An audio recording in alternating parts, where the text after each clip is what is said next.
He is the world's biggest jerk. Yes, he is. You know, boy, this wedding's gonna be pretty lame without a trampoline, huh? Okay. Do you ever think about those TV couples that mysteriously disappeared without even saying goodbye? Back then, these on-screen romances were part of our weekly lives, shaping how we saw love, heartbreak, and everything in between. But when they vanished without a word, why did it hurt more than we expected? Brenda and Dylan were never just a teenage fling. You already knew something different was going on the first time they locked eyes. Not the perfect couple, not even a stable one most of the time, but they were the emotional backbone of Beverly Hills. Every episode that had them on screen came with a twist of tension, a romantic curveball, or an argument you could feel in your bones. Brenda was the kind of person who said everything with her whole chest.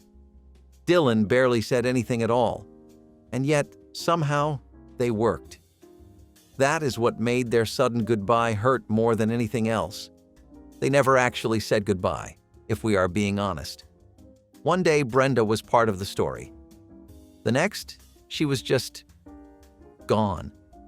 There was no final fight, no tearful farewell, no note left on a bed or phone call from the airport.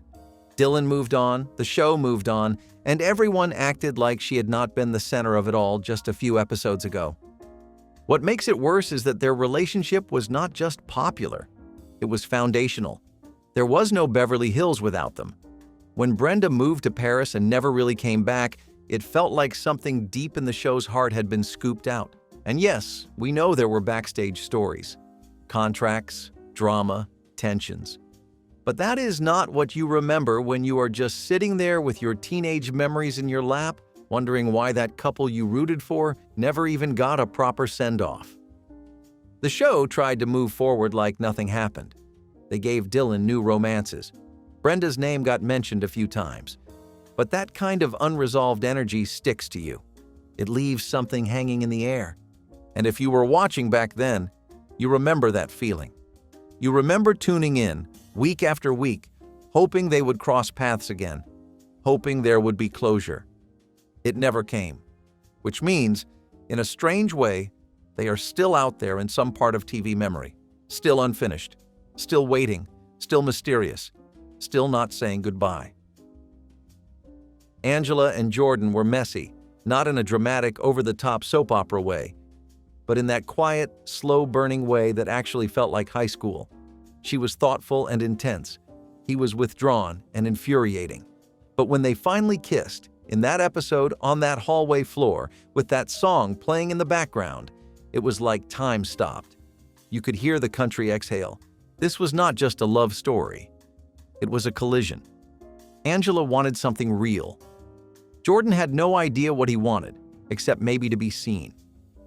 And for a moment, they saw each other. The show gave them just enough to make you believe in the possibility. Then it pulled the rug out from under all of us. Because just as things were getting good, just as Jordan Catalano was finally becoming more than just a leaning guy in a flannel shirt, the show got canceled. And that was that. No final episode. No sweet goodbye. No what happened after. Just silence. It is hard to explain to someone who was not there what it felt like to have your favorite show end in the middle of an emotional moment. There was a whole generation of kids who saw themselves in Angela, who felt that ache of being misunderstood, of wanting something you could not name. And Jordan was the embodiment of every confusing crush they ever had. So when their story just vanished into the ether, it left a mark. Not a dramatic one, a quiet one. The kind that follows you when you grow up. There is a weird kind of pain in not knowing how a story ends, not even knowing if it was the end. Angela and Jordan never got closure. Neither did we. And that makes their story stand out, even now. We are used to shows wrapping things up in neat bows, wedding finales, tearful send-offs. But this was like someone cut the tape before it was finished. And if you still think about that hallway kiss, or that mixtape, or that look she gave him outside the gym, well, you are not alone. Some stories disappear without warning. Some couples never get a goodbye.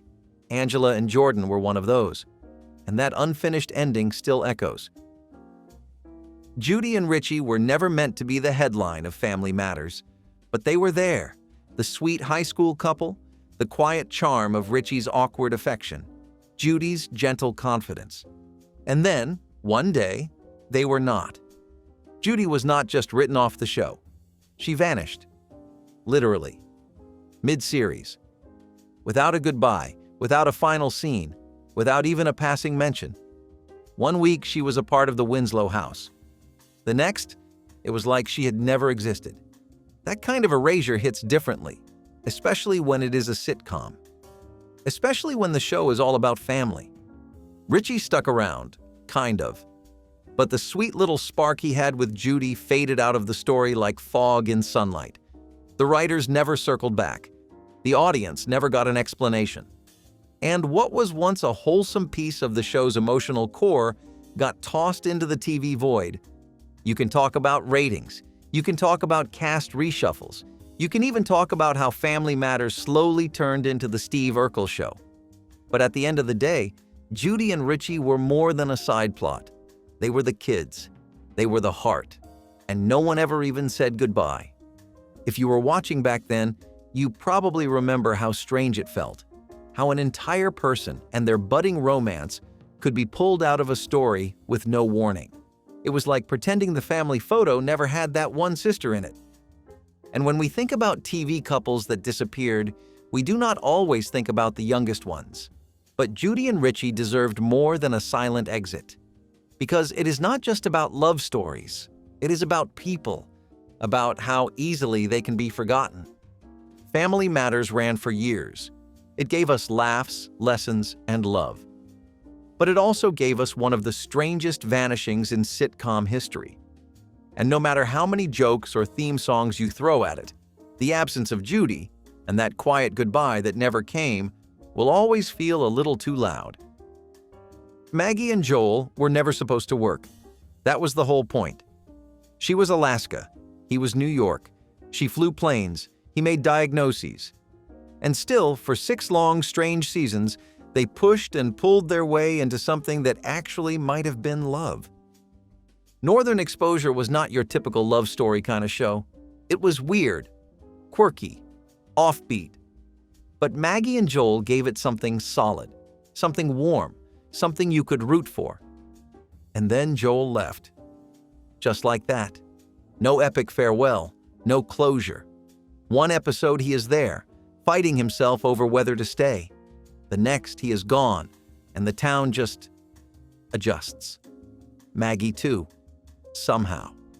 Even though everything they had built, years of flirtation, anger, slow burn intimacy, was left hanging in the air like morning fog.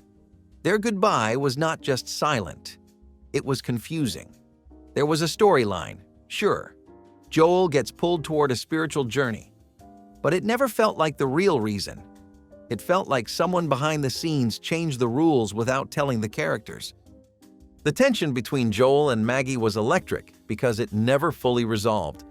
And when he vanished, it stayed that way. It was like pausing a song right before the final note. You want to believe they found their way back to each other. But the show never gave you that chance. Maggie stayed. But she was not the same. The spark dimmed. The town moved on, and viewers were left wondering whether anything between them had really mattered in the end. When people say a couple mysteriously disappeared without saying goodbye, they usually mean someone got written out. But with Maggie and Joel, it felt deeper, like the story itself decided to forget. And if you watched back then, you still remember what that felt like. That quiet disappointment. That sense that a long, winding road had been leading somewhere, only to find a dead end. Their story deserved an ending, or at least a moment, something small, a look, a letter, a line. Instead, Maggie and Joel became one of television's best almosts, and that almost still lingers. Joe and Rick were the kind of couple you never saw coming, but they made perfect sense once they were together. She was tough, grounded, no nonsense. He was funny, gentle, and totally unexpected. And their love story felt honest, real, like something that might actually last beyond the screen, the kind of pairing you could picture making it through hard times, getting married, building a life.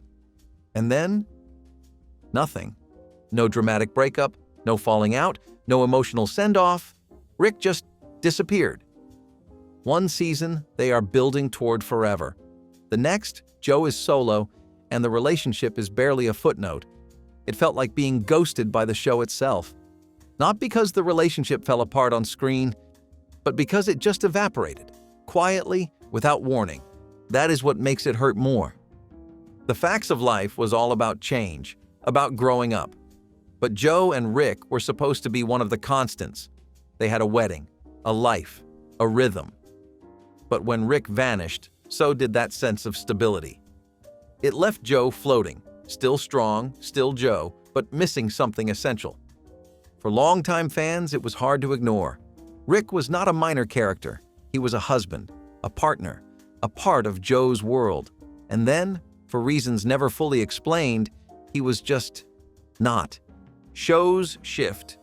Writers change. Arcs get dropped. But some things deserve more than an exit off-screen. Joe and Rick had built something meaningful, and their fans invested in it. So when it disappeared without ceremony, it felt like something had been taken away. It is not about getting a happy ending. It is about getting an ending. Instead, Joe was left with half a story. And so were we. You can still find people online asking what happened, still searching for interviews, explanations, anything to make it make sense. Because this was not a high school crush. This was not a maybe. This was a marriage. One that vanished into the background without even a goodbye. And sometimes that kind of silence stays with you the longest. Brandon and Kelly were always circling each other. Friends, then more than friends. Almost something, then too much, too fast. Their relationship was the kind that burned slow, the kind that made you believe in timing, in second chances, in late-night conversations on porches where someone finally says what they mean. They had the makings of an endgame couple, and for a while it felt like that was where things were heading. But what did we get? Not a breakup, not even a falling out. Brandon just left. One episode he is there, the next he is gone. Kelly stays, and the show keeps moving, but there is this quiet void where something used to be. It was not just that Brandon and Kelly did not get closure. It was that no one even stopped to acknowledge it. And if you had watched their story from the beginning, watched them flirt, drift, collide, and care, you felt it. You were waiting for the conversation. The goodbye scene, something to tie the whole mess together and give it meaning. But Beverly Hills 9021 never gave us that. Brandon left for Washington. Off screen. That was it. A few vague mentions. Some offhand remarks, and that was supposed to be enough. But for viewers who had followed the thread of that relationship for nearly a decade, it was not even close. There is something uniquely frustrating about a slow-burn romance that fizzles out in silence. Not because they were wrong for each other, but because the story decided to look away. It makes you wonder if the writers ever really understood what they had built. Or maybe they just thought we would forget. But if you were watching back then, you did not. You still remember that one scene in the newsroom, that kiss on the beach, that moment where they almost said everything but stopped short. Brandon and Kelly were not a fantasy couple. They were messy, flawed, complicated. But they were real. And they deserved a better ending than a quiet exit and a few scattered memories. Maybe the worst part is that the goodbye never came. Not for them. Not for us. Denise and Lieutenant Martin Kendall were supposed to be the next chapter. She was the smart, stubborn daughter. He was the steady, grounded husband. They got married. They had a daughter. They were building something that felt new, not just another sitcom couple, but a real black family inside a story that usually played it safe. And then they vanished. No season-long arc, no big decision. Just gone. Denise, Martin, and their little girl Olivia disappeared from The Cosby Show like someone had erased them from the family tree. It was not just strange, it was jarring. One moment, they were in the house. The next, no trace of them. No explanation, no follow-up, no goodbye. For a show that prided itself on structure, on family, on the idea that everything mattered, this was more than a continuity issue. It was a fracture. Denise's arc had always been unpredictable. She was the wild card of the Huxtable kids. But her relationship with Martin grounded her, made her story feel like it was actually growing up. For once, she had stability. She had a family of her own. And that mattered. It mattered to viewers who saw themselves in Denise, who had messy paths, unconventional choices, and still wanted love to work. It mattered to families who wanted to see a couple that looked like them raising a daughter together on primetime. So when they were quietly removed, it felt like something was being scrubbed out, like their story no longer fit the version of the show being presented. Years later, people would chalk it up to behind-the-scenes changes, creative decisions. But none of that erases the silence left behind. Because the truth is, they did not just write Denise and Martin off. They erased a whole layer of what made the show feel real. You do not always notice when a character exits quietly, but you notice when family does. And no matter how many sweater jokes or dance scenes followed, that absence was never filled. Denise and Martin never got a send-off, and maybe that is why it still stings. Because no matter how complicated the story, every couple deserves at least a final moment. Jackie and Kelso were never the perfect couple. That was the whole charm. She was high-strung, polished, loud. He was goofy, reckless, barely aware of what day it was. But somehow, in the middle of all that chaos, they made each other better. Or at least, different. Their relationship was equal parts disaster and devotion. They broke up. They got back together. They fought. They made up. And for a long time, that rhythm made sense. You knew they were bad for each other, but you still wanted them to figure it out. And then, out of nowhere, they were over. Not because they said it was over, but because Kelso left. He took a job, moved, disappeared. Jackie stayed, and the show shifted focus. But that lingering story, the one that had carried them through high school, through breakups, through group hangouts and basements and Foreman family dinners, just faded away. No real goodbye, no final scene, just gone. What made it worse is that their ending did not feel like an ending at all. There was still tension, still jokes, still glances. Jackie even moved on. Kind of. But Kelso never got a moment to acknowledge what they had. Neither did we. That 70s show was a comedy, sure. But Jackie and Kelso were more than punchlines. They were two kids trying to grow up and kind of failing at it together. So when their story got left unfinished, it felt like the writers just got tired or decided it did not matter. But it did matter, especially to fans who had seen themselves in the ups and downs, who had known what it was like to love someone who could not quite keep up with you. But you loved them anyway. Even when the show gave Jackie a new direction, it never fully addressed what she had lost, what they had lost. And the weirdest part? Years later, they show up together in a reboot, married, with a kid. No explanation, just a joke. As if the story we watched all those years ago never really needed closure after all. But it did. We did. Jackie and Kelso did not need a happy ending. They just needed a goodbye. Scott and Gina were not the show's main event, but they were the kind of couple that gave early Charles in Charge a little heart. Gina was warm, dependable, and carried that quiet optimism. Scott was awkward and unsure of himself, but sweet. They balanced each other out in a way that made you stop and smile between the louder jokes. Their relationship never screamed for attention. It just fit. But all of that got erased when the show reset. Literally. A complete reboot. Charles was still Charles, but Scott, Gina, and the entire original family? Gone.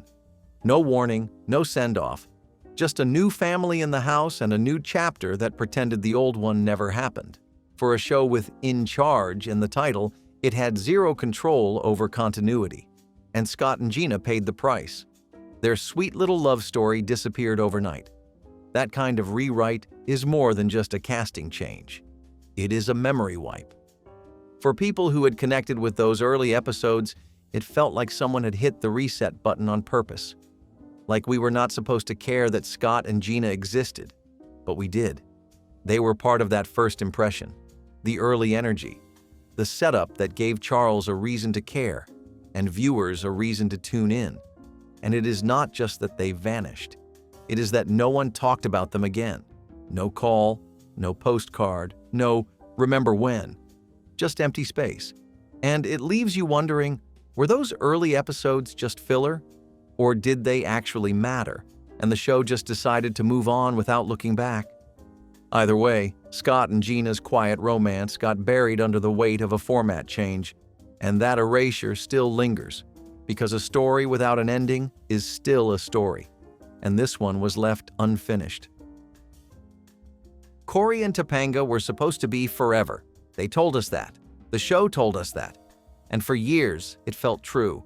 The awkward crush, the middle school kisses, the high school vows, they grew up together, and we grew up with them.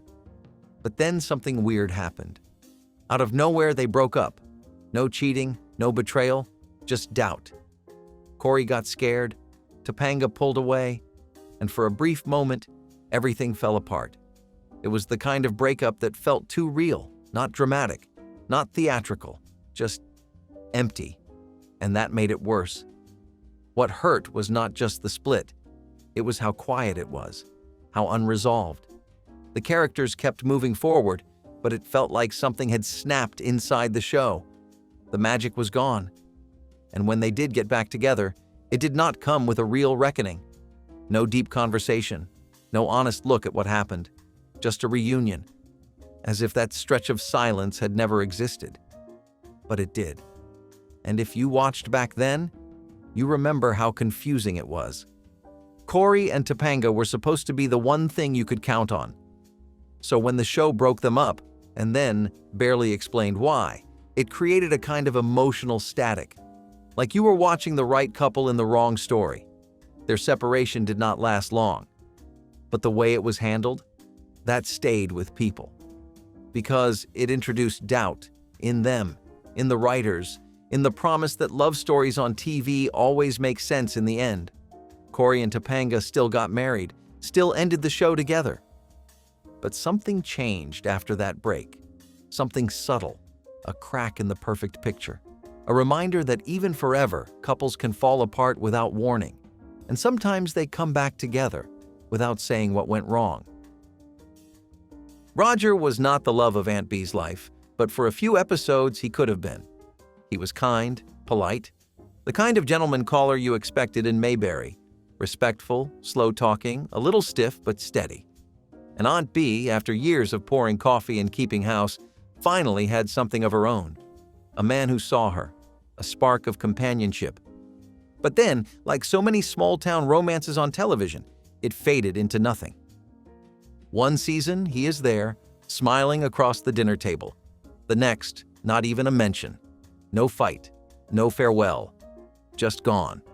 And in a show where every little moment matters, where pie recipes and fishing trips get full story arcs, that kind of disappearance feels louder than you expect. The Andy Griffith Show was not built for drama. It was about comfort, familiar rhythms. So when a character like Roger drops off the radar, it is easy to miss if you are not looking. But if you were rooting for Aunt Bee to finally get her own story, you noticed. There was something special about seeing her treated like someone worth romancing. It was not flashy, but it mattered. Because Aunt Bee had always been more than just comic relief. For once, she had a storyline that did not revolve around chores or chicken and dumplings. She smiled differently around Roger, softer, fuller, like she remembered she was allowed to want things. And when he left, that version of her quietly disappeared too. She went back to being the cheerful aunt, the hostess, the background figure. Roger was never brought up again. And maybe that is what makes it hurt more. Not because they were soulmates, but because it felt like Aunt Bee had finally gotten something beyond her role in everyone else's lives. When Roger disappeared, so did that chance. Sometimes the stories that vanish the fastest are the ones no one expected to last. But they mattered all the same. Even a small-town romance deserves a goodbye. Russ was not supposed to be real. That was the whole joke. A Ross look-alike, a weird one-off gag, another way to play with the idea that Rachel could not quit her old patterns. But then they kissed, they dated, they became something. And for a second, it seemed like this parody had become a real part of the story. Then it ended. Not with a bang, not with a Ross-level meltdown, just a vanishing act. Russ disappears from Friends as quickly as he arrived, and Rachel never mentions him again. The show plays it off like it never mattered. A punchline, a throwaway. But for anyone paying attention, it was something stranger. Because Russ represented something deeper than just a clone. He was a reflection, a mirror of Rachel's confusion, her inability to move on. And for all its laughter, the show was really good at capturing heartbreak that comes in strange forms. There is a moment where Rachel looks at Russ and seems to genuinely wonder what she is doing. It is quick, but you can tell. This is not just a joke to her. Maybe she needed to kiss the mirror to finally let go of what was behind it. And maybe the show was not ready to follow through on what that really meant. So it cut the thread instead of seeing where it might lead. Russ might have started as a joke, but by the time they gave him real scenes, real emotion, he became more than that. And when he vanished, that emotional thread snapped without warning. Friends had plenty of short-lived romances, but Russ was different. He was Ross, but not. He was a question mark, a what if, and the show never answered it. Sometimes television lets go of its weirdest ideas before they have a chance to grow.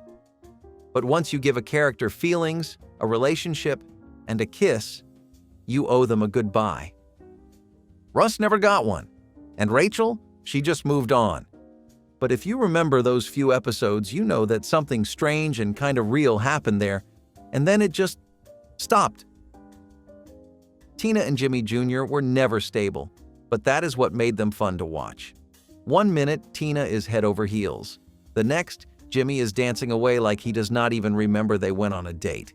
Their relationship is a cycle of confusion, rejection, and unexpected sweetness. But somewhere along the way, something changed. They stopped showing up together. No big moment, no dramatic split, just less time, fewer lines, no more longing glances in the hallway. And for a show that thrives on character quirks and recurring dynamics, that kind of silence sticks out. Jimmy Jr. became a background joke again.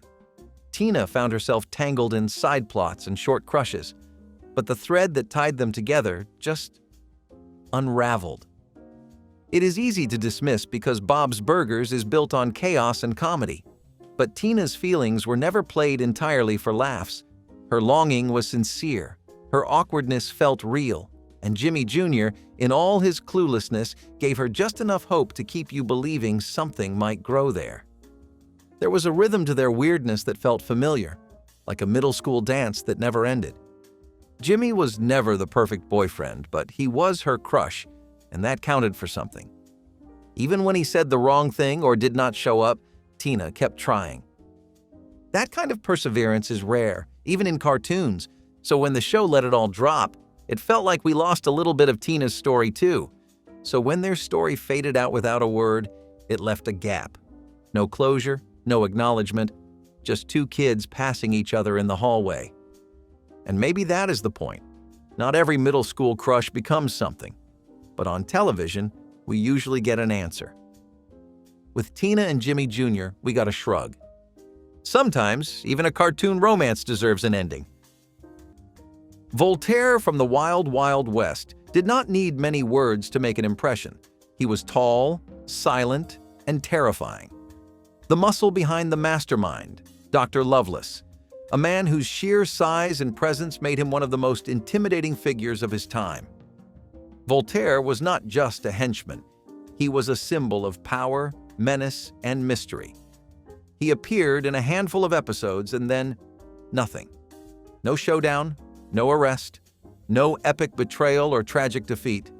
He just stopped showing up, as if the world he helped terrorize had moved on without him. But fans never did. Voltater was unforgettable, and his absence felt like a story ripped in half. He was the shadow behind the villain, the quiet storm you always saw coming but could never stop.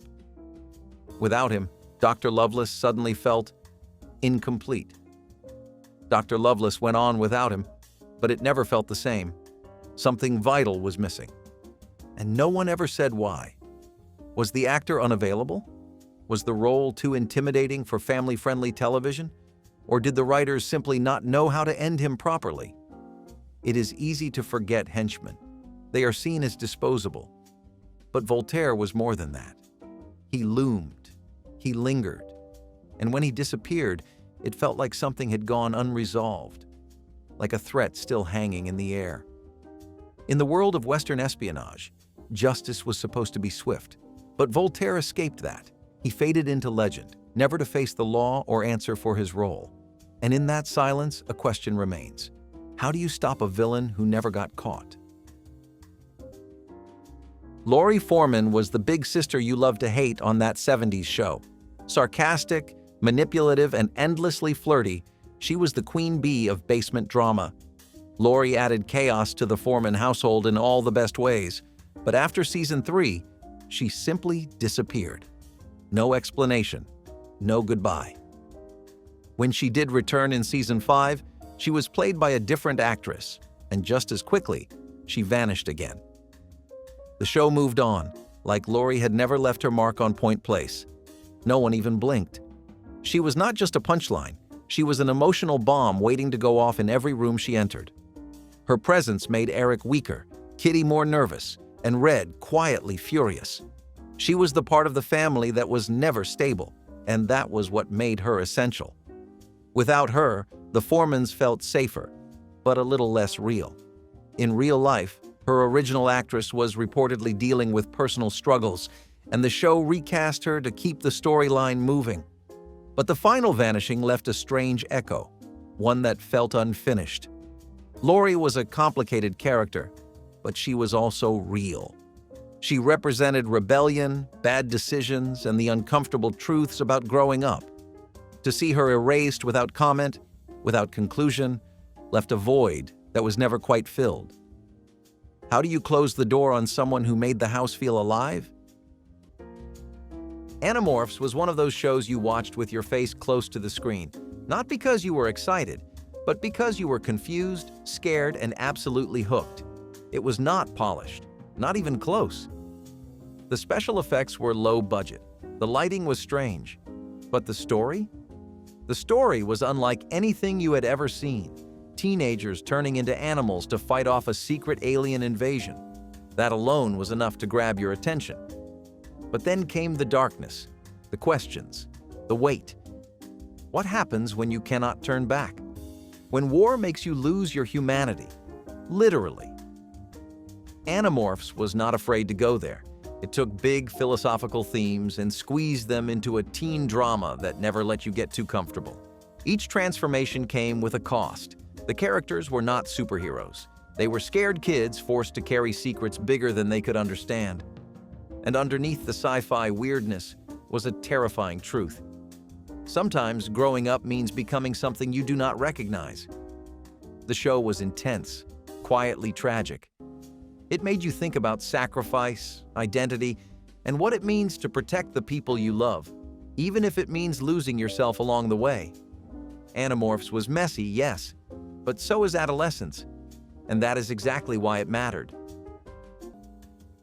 Celia Hodes from Weeds was not just a villain. She was the venom that gave the show its bite. Narcissistic, manipulative, delusional, but also oddly magnetic. She began as the annoying suburban neighbor, but evolved into a full-blown antagonist, injecting chaos into every scene she touched. And yet, in the end, she simply disappeared. No fiery ending, no justice served, just gone. Her last appearance was quiet, out of step with the rest of her character's dramatic flair. And after that, nothing.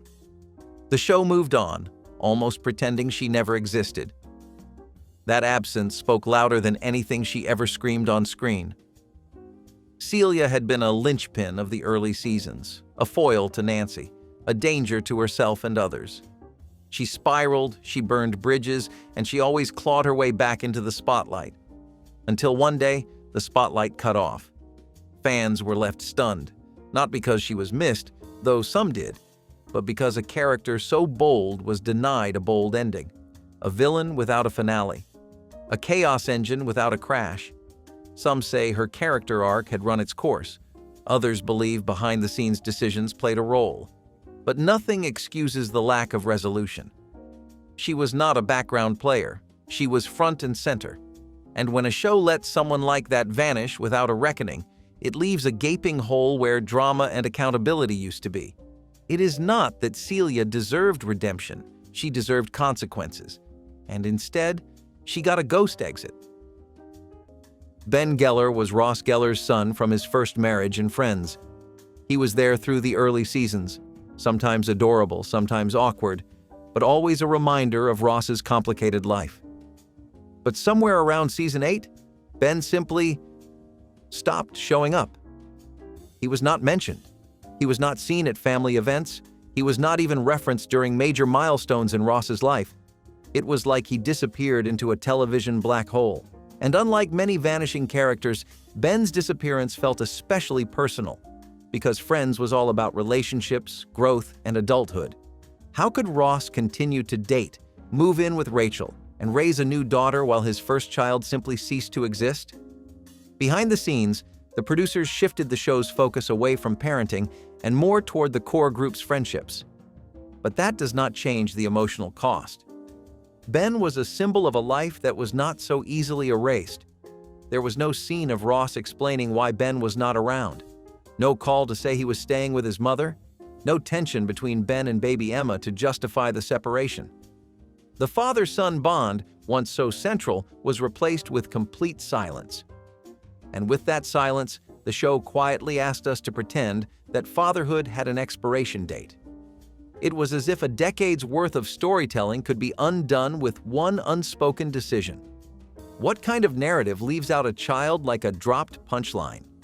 For a show that defined a generation, this choice says more than any joke ever could. And yet, in the world of Friends, he vanished without a trace. What does it say about a show and maybe even a generation when a child becomes inconvenient to the plot? The Mystery Files of Shelby Woo was a quiet revolution.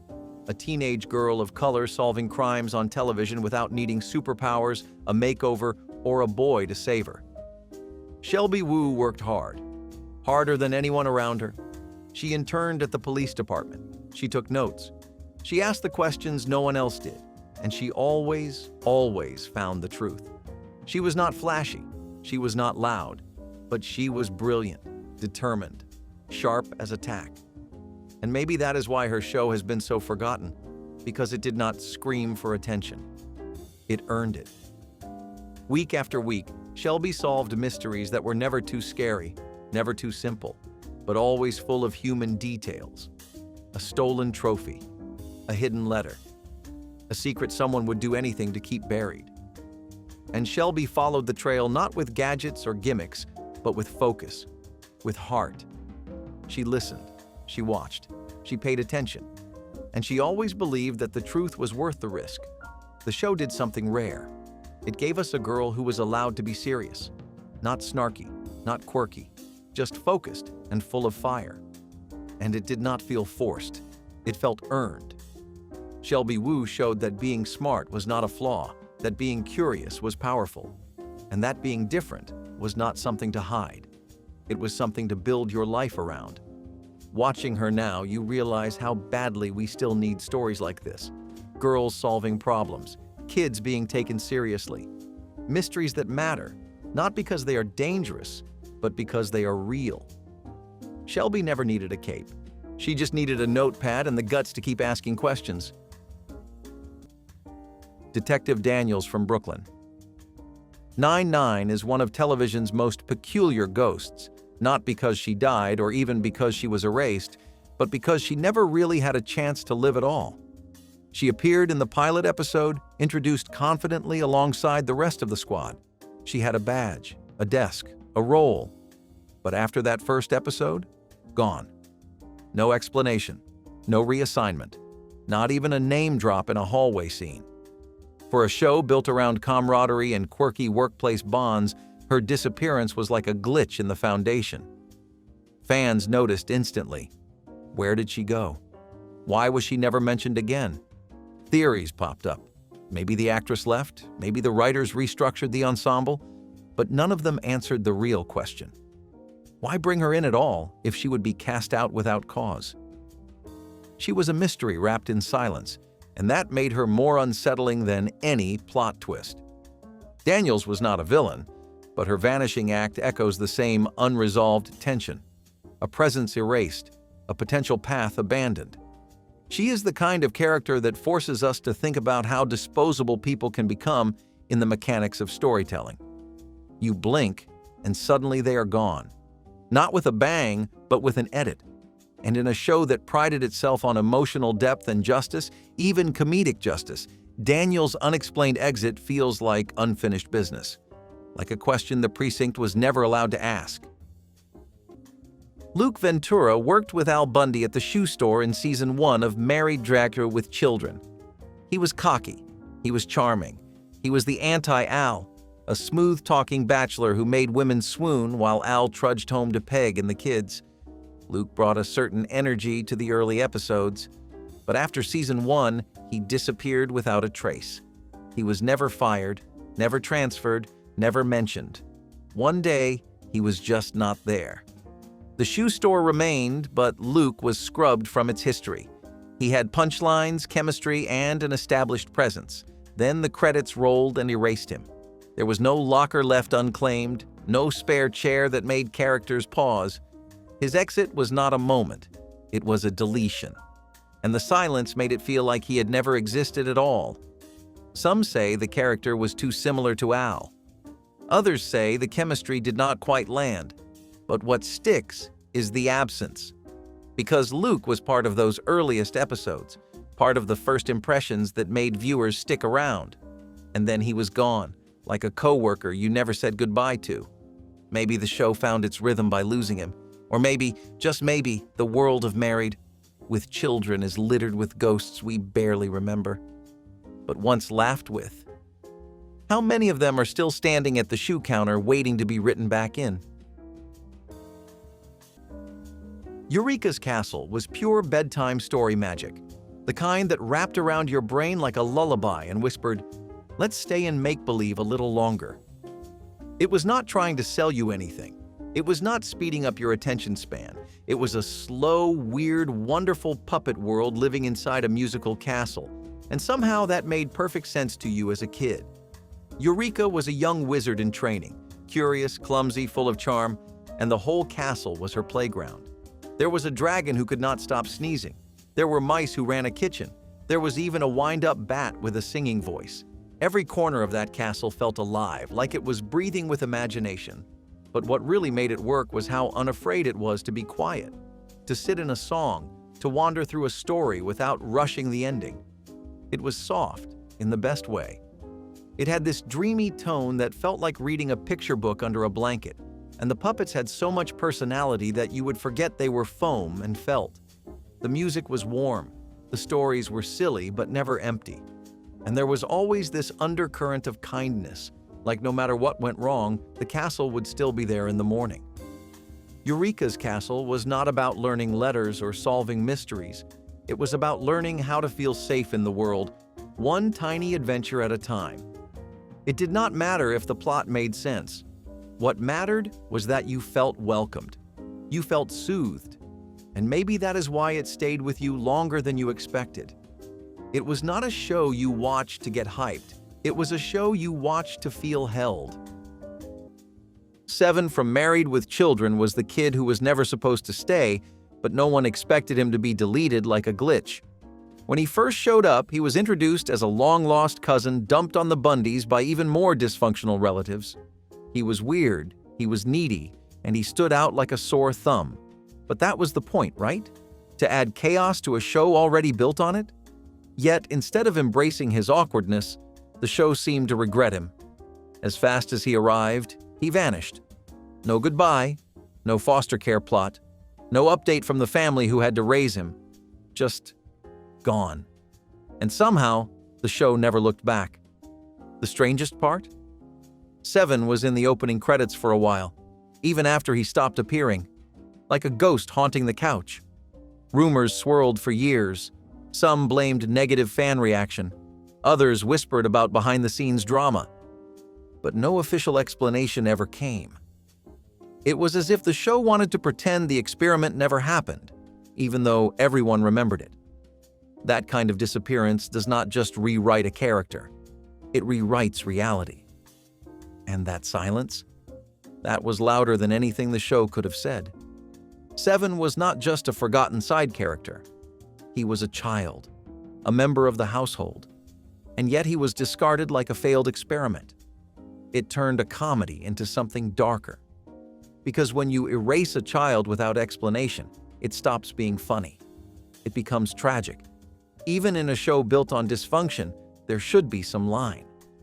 But Seven's disappearance reminded us that in television, as in life, some people are just left behind, and we never get to ask why. Tasha Yar was bold, strong, unapologetically fierce. As chief of security on Star Trek: The Next Generation, she brought grit and grounding to the bridge of the Enterprise.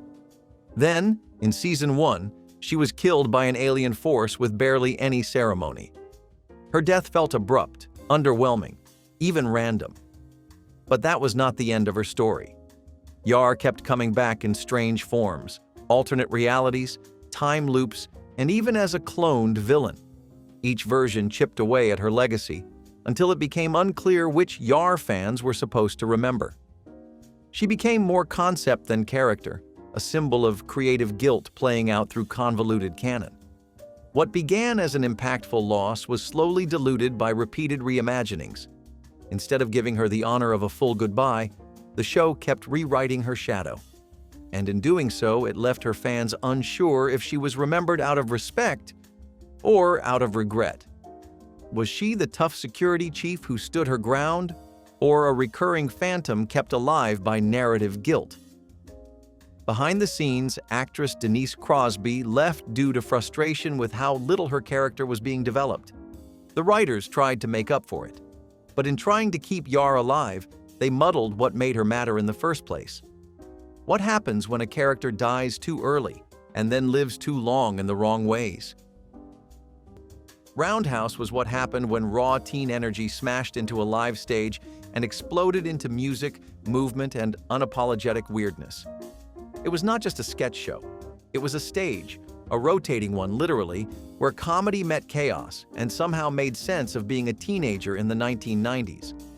Roundhouse was messy, loud, and never afraid to take swings at real issues. Divorce, bullying, crushes, loneliness, it tackled all of it. But not with lectures or moral of the day endings. It used dance, it used music, it used fast cuts and louder voices than any adult was ready for. Every episode felt like a fever dream on roller skates, but it worked because it came from truth. This was a show made by young people, for young people, without a single ounce of condescension. The cast felt like your friends, the cooler, weirder ones who actually talked about stuff no one else would. One moment, you would be laughing at a sketch about school lunch. The next, you were suddenly thinking about what it meant to grow up in a broken home. And then, just like that, you were dancing again.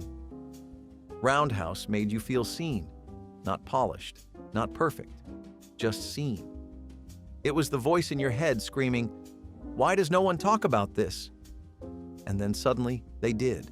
It burned bright, burned fast, and left behind a legacy that still feels impossible to replicate.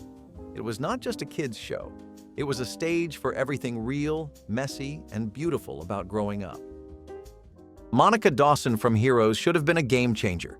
She had one of the coolest powers introduced in the entire series, the ability to mimic any action she saw perfectly, instantly. She was young, smart, determined, and she had a real connection to the larger story.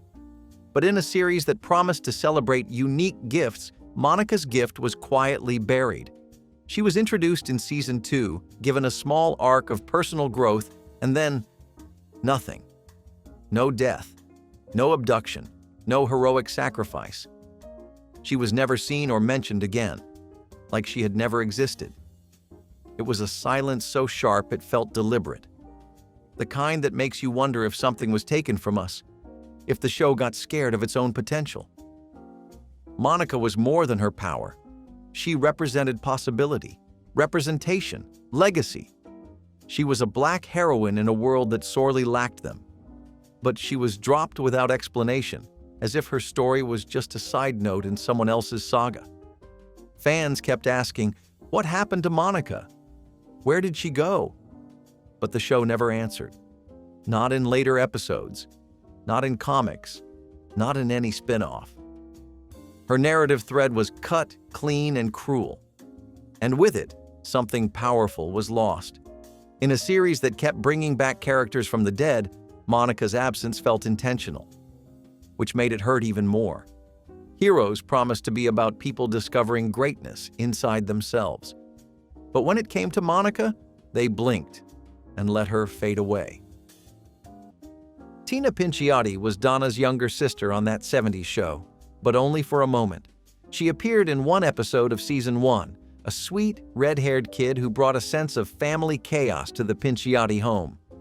Then, like a ghost in a foggy memory, Tina was never seen or mentioned again. It is not that she moved away. It is not that she had a dramatic exit. It is that she simply stopped existing. Later episodes referred to Donna as an only child. No explanations, no flashbacks, just silence. The living room where she once stood felt suddenly incomplete. Donna's parents never mourned her, joked about her, or slipped up and mentioned her in conversation. The family portrait was edited, and no one acted like it had ever looked different. That kind of vanishing does not just delete a character, it rewrites everyone else. And it is the silence that hurts the most. Because for a show that was built on nostalgia, on growing up and letting go, Tina's vanishing felt like a betrayal of everything the show stood for. She was not a side character in a fantasy drama. She was a kid sister in a show about adolescence, where every relationship mattered. In real life, she was probably cut due to story streamlining. But in the world of the show, her disappearance is a strange wrinkle in time, one that reminds us how easy it is to rewrite a family, and how quickly we accept it. The Puzzle Place was one of those shows that never needed to shout to be heard. It just knew exactly what it was saying. You probably do not remember the name of every puppet or the exact town they lived in, but you remember the colors, the kindness, the honesty. You remember that feeling when everyone sat together and worked through something real. The Puzzle Place was about friendship, yes, but not the easy kind. It was about learning to understand someone who was different from you, different skin, different family, different story, and still choosing to care. These puppets did not just teach diversity, they lived it. They argued. They misunderstood each other. They asked big questions and stumbled through the answers together. Each character had their own voice, their own culture, and their own point of view. And for a children's show in the 1990s, that was groundbreaking. You were not just watching another Be Kind show. You were seeing race, religion, culture, and conflict in a way that felt gentle and real. Sometimes it was uncomfortable. Sometimes it was funny, but it was always human. And it never felt forced. What made it work was that the problems were never too big to feel fake or too small to feel pointless. They were just big enough to matter to you, big enough to echo in your own life. Watching it now, you might wonder how it ever got made.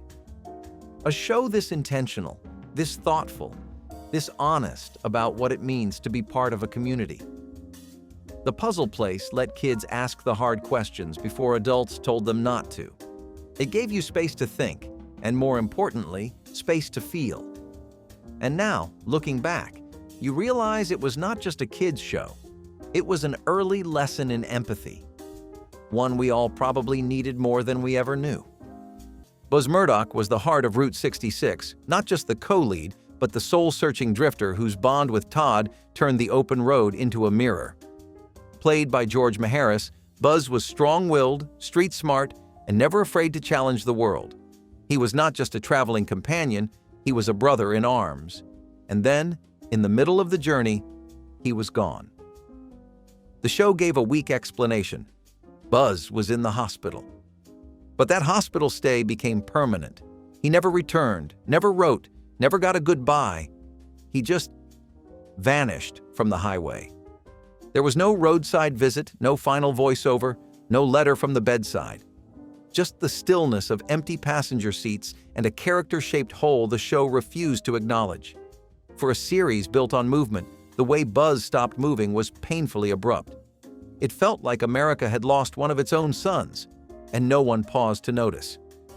In real life, Maharis left due to health issues and contract disputes. The producers replaced him with a new character, but the chemistry never recovered, and fans felt it. Because Buzz was more than a sidekick, he was the heartbeat of a show that promised meaning in every mile. His absence turned the road a little colder, the journey a little emptier, and it taught us something that no rerun can erase. Sometimes the ones who carried the weight disappear, and all we are left with is the echo of their footsteps in the dust. Buzz Hickey from Community was not just another eccentric professor at Greendale. He was a man of mystery, regret, and quiet fury. Played by the ever-intense Jonathan Banks, Hickey brought a weight to the show that no other character could.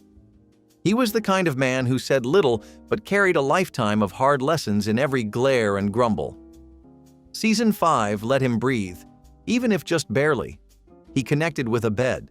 He opened up, bit by bit, revealing a past full of discipline, distance, and deep emotional fractures. And then, just like that, he was gone. Not even a slow fade. No final bow.